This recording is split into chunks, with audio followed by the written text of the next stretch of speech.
हरिद्वार में गंगा नदी को कुछ विशेष अवसरों पर या कुछ विशेष कारणों से सुखाया जाता है।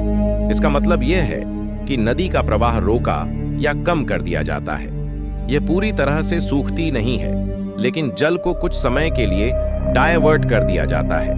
इसके पीछे कई कारण होते हैं, जैसे नंबर 1, सफाई और मरम्मत के कार्य।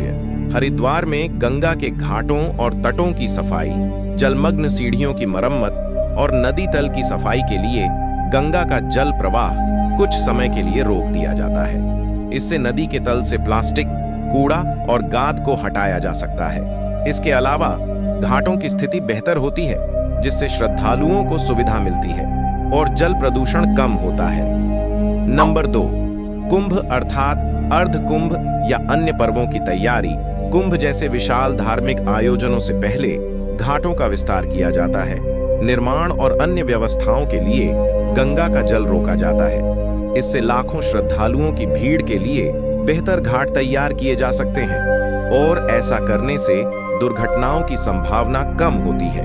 गंगा के घाटों पर धार्मिक अनुष्ठान सुरक्षित और सुव्यवस्थित रूप से होते हैं। नंबर 3, बैराज और नहरों के नियंत्रण हेतु हरिद्वार में स्थित भीमगौड़ा बैराज से गंगा का जल सिंचाई नहरों में मोड़ा जाता है। कभी-कभी जल की मात्रा कम कर दी जाती है ताकि बैराज की मरम्मत या नियंत्रण किया जा सके। इससे खेतों को समय पर सिंचाई के लिए जल मिलता है। जल संसाधनों का प्रबंधन बेहतर होता है और भविष्य में जल संकट से बचाव संभव होता है। नंबर 4, प्राकृतिक बहाव को नियंत्रित करना। मानसून के समय में अत्यधिक वर्षा या हिमालय से अधिक पानी आने पर गंगा का जल स्तर बढ़ जाता है। इस स्थिति में कुछ क्षेत्रों में बहाव रोका या डायवर्ट किया जाता है। इससे बाढ़ जैसी आपदा से बचाव होता है और आसपास के क्षेत्रों में सुरक्षा बनी रहती है। इसके अलावा जल के बेहतर प्रबंधन से जल स्तर संतुलित रहता है।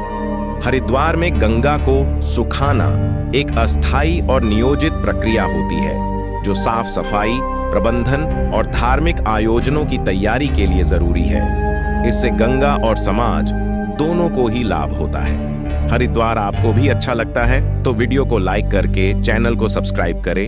हर हर महादेव।